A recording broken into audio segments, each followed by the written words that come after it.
series opens inside a Tokyo media company called JNT, where a lead reporter named Kyoko is preparing for a live interview.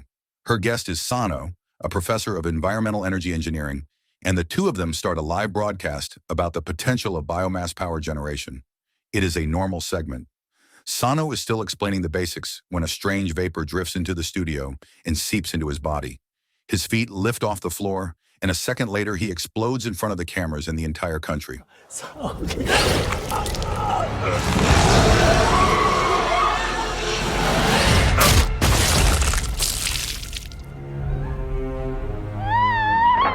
Somewhere else in Tokyo, a police detective named Kenji is eating at a small shop. He has been suspended from duty for 3 months. While he eats, he tells the owner that several things happening in the shop are illegal. The owner panics at the idea of being reported and swings at him, but Kenji drops him without much effort.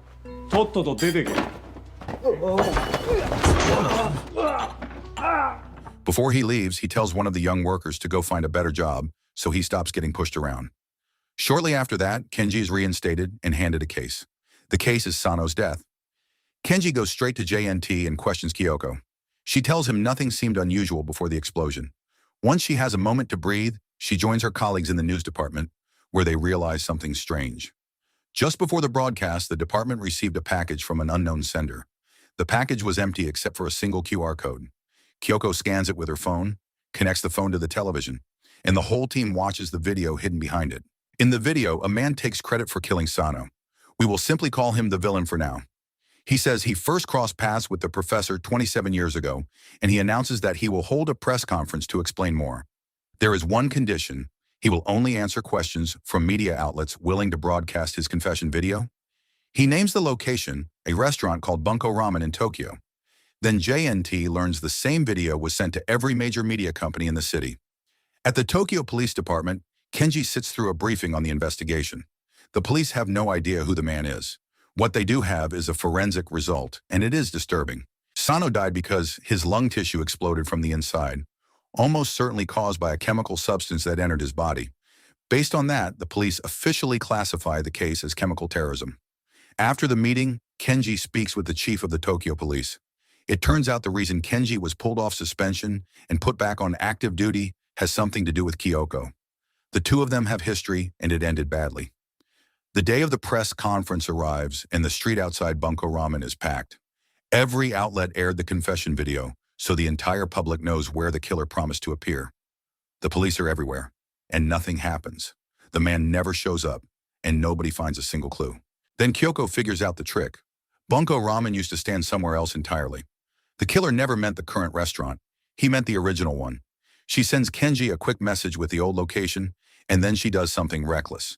She goes there herself and gets the interview live on air. This is where the story breaks open.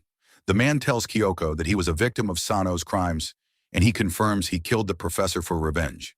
He explains that Sano committed those crimes while working with an organization called White Center, and he says he intends to kill everyone connected to White Center to make them pay.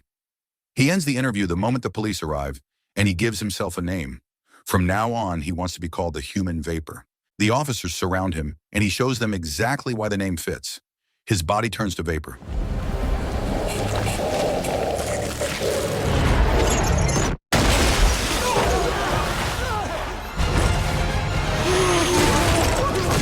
He walks straight through solid objects. When the police start losing control of the scene, Kenji lands a clean shot to his head, and it does absolutely nothing. Bullets pass through him, he escapes into the underground tunnels, and the hunt begins.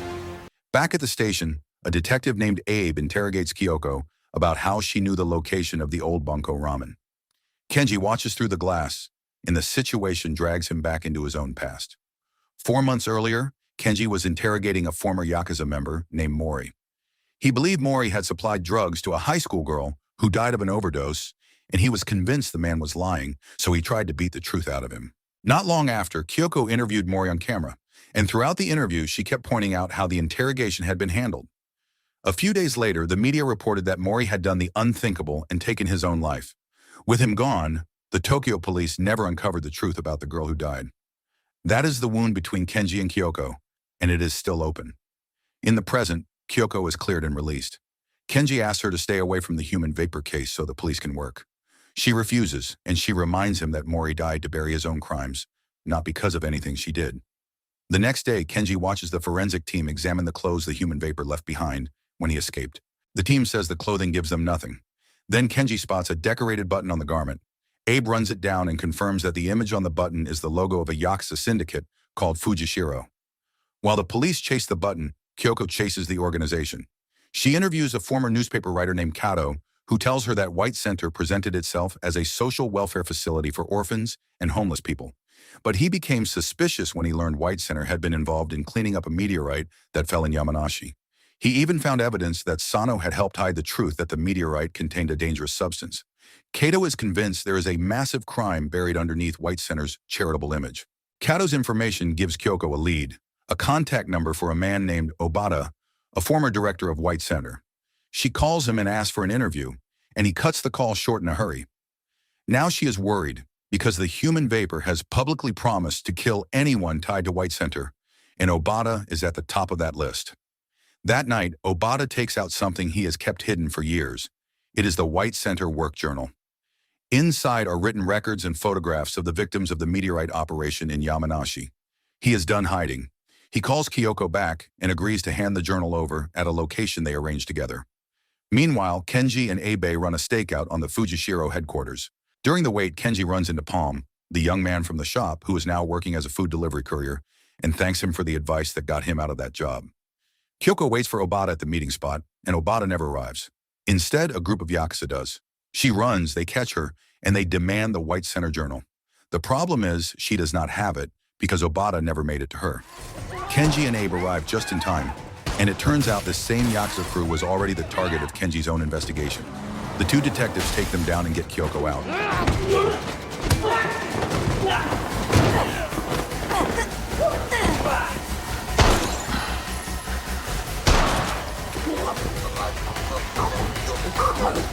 One thing is now obvious. The Yakuza knew she was going to meet Obata. Obata, meanwhile, is on his way. He stops on the road to help a man with an eye patch whose car has broken down. Kyoko calls him to warn him that the Yakuza are coming, and he understands immediately what is about to happen. So he decides to say it all while he still can. Obata confesses that long ago, the people running White Center murdered a director who got in their way. He was just an ordinary worker at the time, and they promoted him into the empty seat. The people in control had been sacrificing orphans and homeless people for what they called the good of society, and the organization behind those sacrifices had a name, Mufu.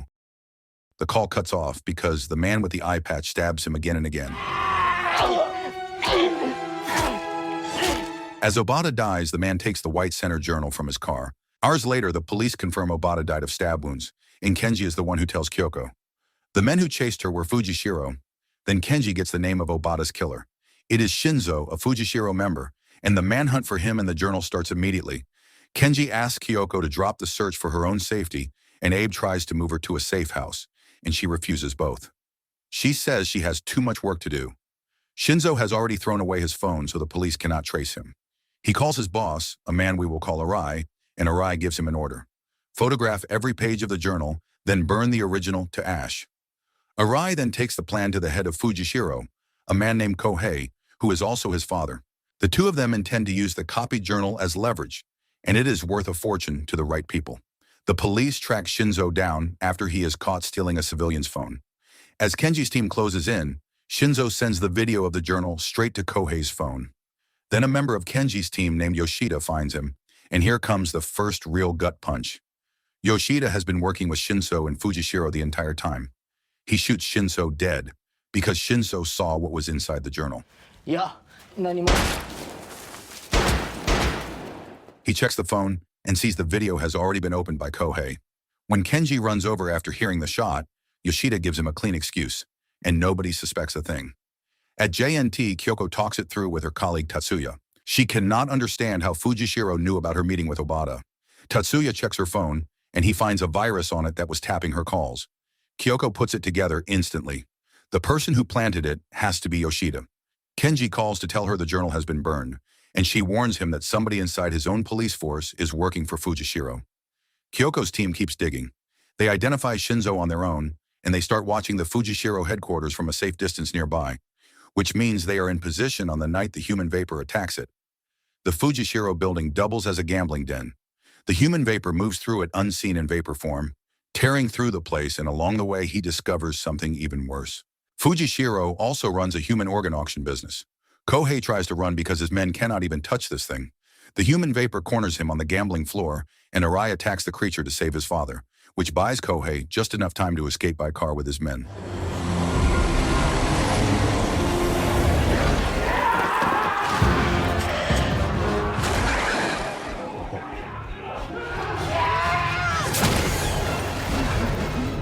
Kyoko tails the human vapor as he chases the car.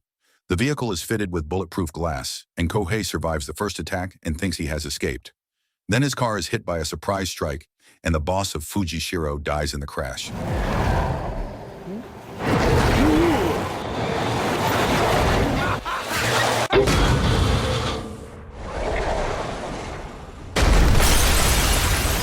Kyoko reaches the wreck before Kenji does, and she takes Kohei's phone so she can look at the journal video. Now the story backs up to introduce two new players. A brother and sister named Fujita and Kaho make horror content together for a small channel. Ever since the human vapor appeared, their whole mission has been to uncover his identity, and Fujita finds the first real crack. He buys a DVD compilation of music videos by an independent idol group called Dream Succubus, and in one video, titled Wagama Nightmare, he spots the human vapor on camera inside an abandoned building used as the shooting location. Fujita makes a breakdown video about the sighting. He is the one who appears on screen while Kaho works behind the camera, because she is self-conscious about a large birthmark on the left side of her face.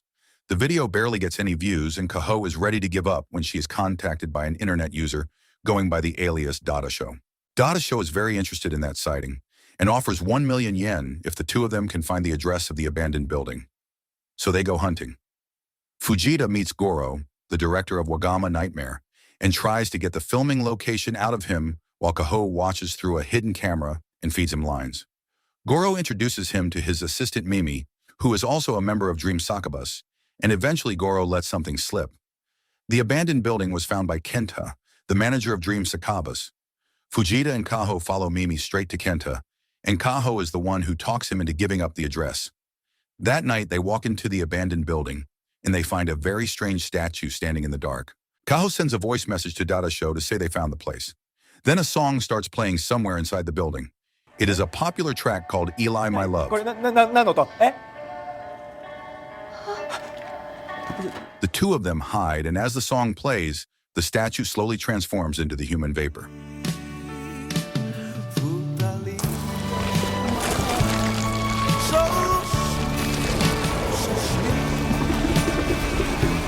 There is a fax machine sitting in the building, and the human vapor goes to it and reads a new message. The message is in order. Kill a man named Otomo. The human vapor leaves, and Fujita realizes two enormous things at once. The song is what wakes him up, and he takes orders. Someone is controlling him. Back at the car, the news breaks that a man named Otomo has been killed in a human vapor attack. Otomo was the real name of Kohei, the Fujishiro boss. Minutes later, the human vapor returns to the abandoned building, and Fujita and Kaho watch him turn back into a statue. He becomes a statue when he sleeps. Then they hear someone else coming and try to hide, and they are found. The person who walks in is Kyoko. 恐怖地帯のカホさん Now the film rewinds all the way to 1999. Without the public ever knowing, White Center was using homeless people and orphans as forced labor. On orders from Mufu, White Center selected residents and sent them to clean up the meteorite that fell in Yamanashi. When the operation was over, White Center hid the bodies of everyone who died of meteorite poisoning. One of the residents lost her closest friend to that operation, and she managed to escape the facility. She was starving when a man named Ren found her and took her to eat at the old Bunko Ramen. The girl gets close to him, and eventually she tells him her real name, Kyoko, and Ren is the human vapor, back when he was still human. In the present, Kyoko talks Fujita and Kaho down and reveals that she is Dada Show. She was the one paying them to find the building. She shows them the White Center journal, which she has already printed out from the screenshots of the video on Otomo's phone. The journal spells it out. Mufu was the mastermind behind White Center's crimes, and Mufu had three leaders. Otomo, Sakamoto, and Kai Kyoko offers Fujita and Kaho 2 million yen to keep quiet about what they now know about the human vapor. Fujita is tempted. Kaho refuses because she wants no part of the vigilante justice Kyoko is clearly planning. At the station, the police finally sees Otomo's phone, and the journal video has been deleted. Somebody wiped it after the Fujiro boss died. When Kenji meets Kyoko, she all but tells him she is the one who deleted it, and then she hands him the printed journal that came from it, and she points at the name in the middle of the list. Sakamoto, one of the 3 leaders of Mufu, is the chief of the Tokyo police. Kenji's own chief, the man who put him back on duty, and the man he has been close to for years. Now he has to decide what to do about it. Meanwhile, Fujita has learned how to control the human vapor, and he gives the creature an order of his own. Kenji and Kyoko go straight at Sakamoto. Kenji pushes him to read the journal, and Sakamoto cannot deny it anymore. He admits he was a leader of Mufu. He says he ordered White Center to clean up the meteorite in Yamanashi to stop a deadly poison from spreading, and he confirms that Ren was one of the men White Center sent into that cleanup team. Kyoko tells him what happened to Ren, that he vanished after the meteorite incident and now lives as the human vapor. Sakamoto does not apologize. He insists the operation, which killed a huge number of White Center residents, was done to protect the country. Then Fujita uploads a new video to his channel, and it is the human vapor himself. The creature announces that he will kill Sakamoto tomorrow unless Sakamoto meets his demands. Those demands are simple: confess his crimes to the public and reveal the truth about White Center. The video goes viral, and Sakamoto decides to do it. He calls an immediate press conference so he can meet the demands, and he is driven to the venue by Yoshida. On the way, Yoshida stops the car in an area with no security cameras and shoots Sakamoto dead, then stages the scene to cover it up. ここ While reporters wait for Sakamoto to arrive, the news breaks instead that the chief of the Tokyo police has died by his own hand. At the same time, Kaho is home alone when Arai and the members of Fujishiro come through her door. The film rewinds to 1999 one more time, and this time it shows exactly what the Yamanashi cleanup was. The plan was to send teams into a tunnel to plant bombs at the point closest to the meteorite, and the real reason for the operation was not public safety. It was to clear the site for an international event that was going to be held in Yamanashi. Ren joined the cleanup team because White Center was paying. Inside the tunnel, he walks past the bodies of team members who died from the meteorite's poison, and almost all of them are White Center residents. Ren becomes the first person to reach the meteorite while still alive, and by then the poison is already killing him. He plants the bomb and runs. By the time he makes it out of the tunnel, vapor is pouring out of his body from the dose he absorbed. Then the bomb goes off, and Ren simply vanishes.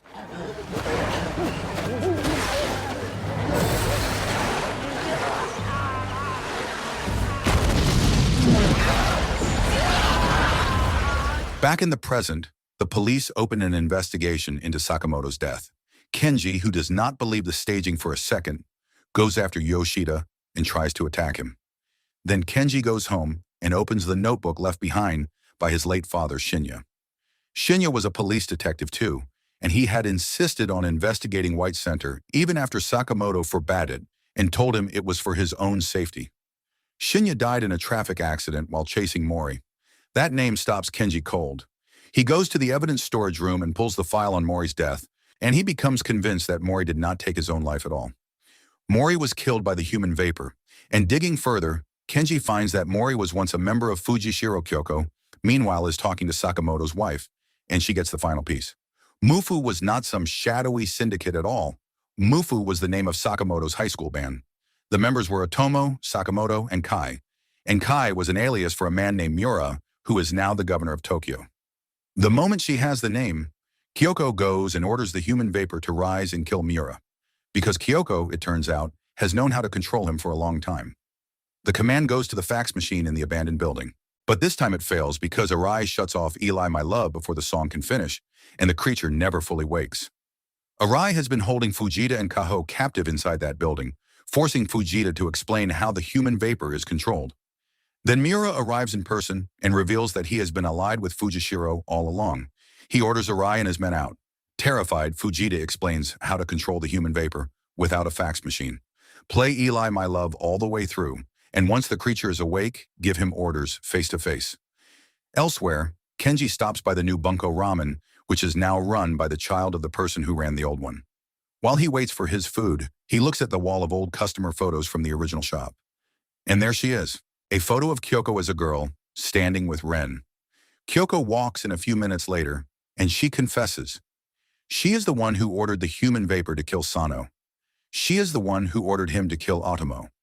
Then she turns herself in because she is now a wanted fugitive accused of conspiring with the human vapor in a string of murders.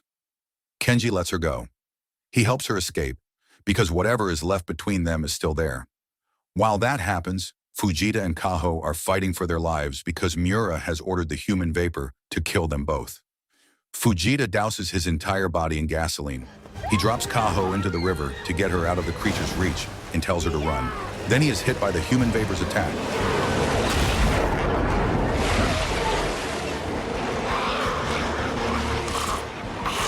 Cornered, Fujita sets himself on fire and throws his burning body at the creature, killing himself to give his sister a chance. The human vapor survives it. Kaho survives too, but she loses her brother. Kenji hides Kyoko at a small inn. Miura holds a press conference and announces that Fujita is dead, probably from a human vapor attack, and he makes sure to bring up Kyoko as a fugitive who conspired with the creature to kill several people. At the inn, Kyoko finally tells Kenji her whole childhood. After escaping White Center, she stayed with Ren. She asked him to be her father because he was kind to her, and he agreed. Then her mother came looking for her at the old Bunko Ramen, and she brought Mori, who was still with Fujishiro at the time. At her mother's request, Mori tried to drag Kyoko away by force, and Ren fought him to protect her until the police broke it up.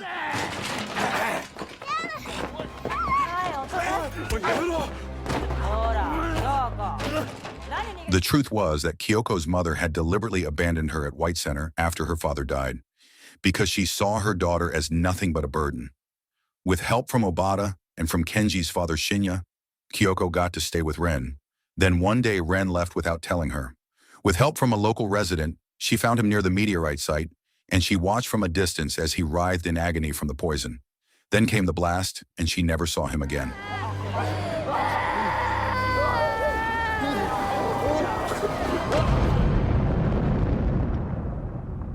In the present, Kenji and Kyoko clear out of the inn just before the police arrive to search it. While they look for somewhere safe, Kaho calls to say she is alive, and only now does Kyoko learn that Miura ordered the human vapor to kill both her and Fujita.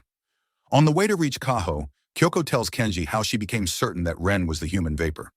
6 years ago, she went to an abandoned building for a news story, and she realized it was the same building where she and Ren had once lived, before it was turned into a warehouse. Inside, she followed a trail of moving vapor and found Ren standing there as a statue. She started visiting the place regularly.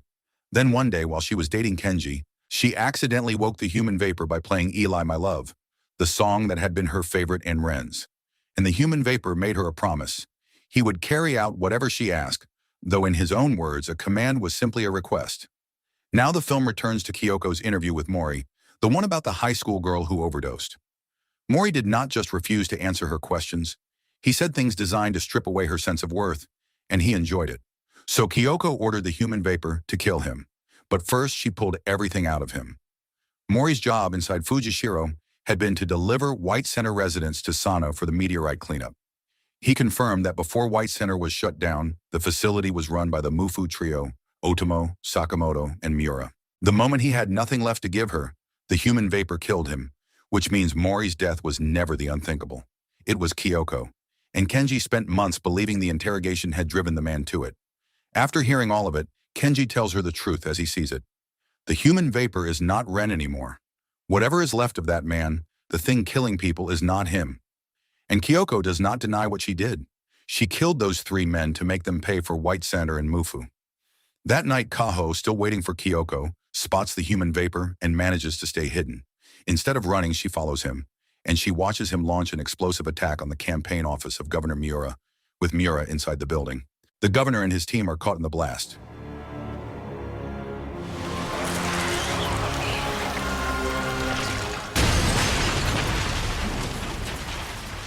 Kyoko finds Kaho, and the 2 of them run. Neither can work out who would have ordered the human vapor to attack Miura, since Miura himself was in the building. Then Kaho remembers something. Fujita planted a hidden camera in the abandoned building, aimed right at the spot where the human vapor turns into a statue. Kenji's group heads for the building. 2 Fujishiro members are guarding it, and Kenji goes through them. Inside, Kaho pulls the camera footage, and there it is. Miura meeting the human vapor face to face. Miura ordered the attack himself. He ordered the creature to kill exactly 3 people at the campaign office at a set time, and he specifically ordered that the governor must not be killed. He bombed his own campaign office, murdered 3 of his own staff, and had himself wounded on purpose. The reason is disgusting and simple. Miura used the public terror of the human vapor to turn himself into a survivor and a hero, because there is a Tokyo governor election coming, and nothing wins votes like being the man who took the hit and lived. Then Arai and Fujiro arrive. Kenji holds them off so Kyoko and Kaho can escape with the camera, and he is overpowered and captured.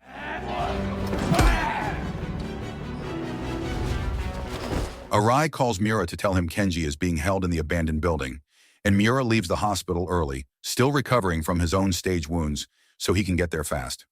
Miura first turns on Arai, who has taken over Fujishiro since his father's death, and is about to shoot him dead when Kenji cracks.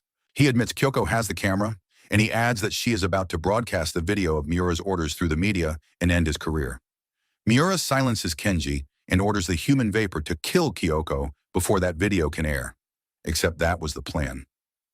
Earlier, Kenji had backed Kyoko's mission to stop the human vapor for good so that nobody else would die. To make it work, someone had to make the creature come after her. Kenji got captured, lied, and put himself in Miura's hands to make it happen. Back in the abandoned building, Arai gets ready to torture Kenji, starting with his ear. Kenji breaks free first. He fights his way through every man in the room and takes Arai down with him.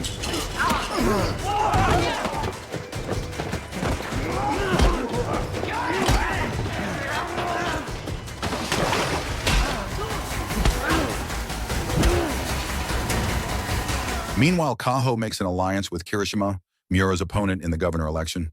With Kirishima's team protecting her, Kaho finally finds the nerve to go on camera herself. She introduces herself as Fujita's younger sister, and then she releases the video of Miura giving the order.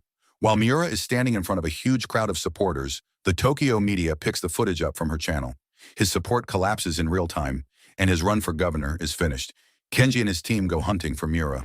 Yoshida makes one last move and tries to shoot Kenji dead to stop the capture. But Abe stops him. The two of them fight, and Yoshida dies, caught by his own weapon.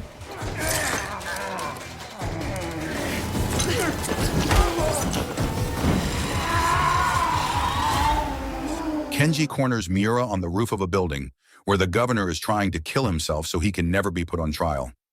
Kenji fights to keep him alive, and just as his strength gives out, his team arrives and helps him drag Miura back.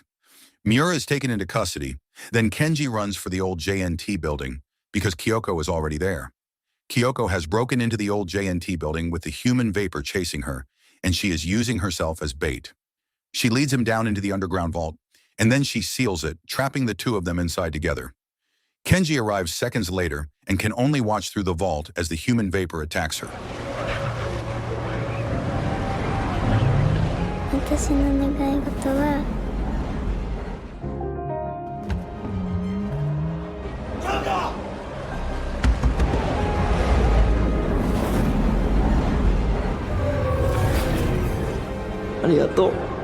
When the attack ends, both Kyoko and the human vapor are gone. No bodies, no trace of either of them. Kenji is left with nothing. And it gets worse when he realizes that Kyoko still loved him the whole time, even years after they broke up. 1 year later, the media reports that Kyoko and the human vapor are still missing, and both are still wanted fugitives. Kaho, meanwhile, is thriving. Her channel has hit 10 million subscribers, and she films new content to celebrate it, face to the camera. Finally, Kenji visits Kyoko's grave. He goes home, and he puts on Eli My Love so he can sit with the memories of her. And as he drifts off to sleep, a vapor slips into his home and takes the shape of a human figure. That is where it ends. So the moral of the story is, if a creepy, abandoned building starts playing Eli My Love, maybe don't investigate it. Just uninstall your curiosity and go eat ramen instead.